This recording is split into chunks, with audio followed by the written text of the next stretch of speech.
نوتدونی اولین فروشگاه نوت موسیقی در ایران.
سلام دوست من، شما پیشنمایش این آموزش رو مشاهده کردید.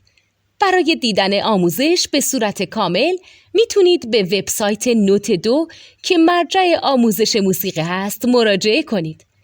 همچنین برای تهیه نوت موسیقی مرتبط با این آموزش هم میتونید به وبسایت نوتدونی که بزرگترین آرشیو نوت موسیقی در ایران هست مراجعه کنید.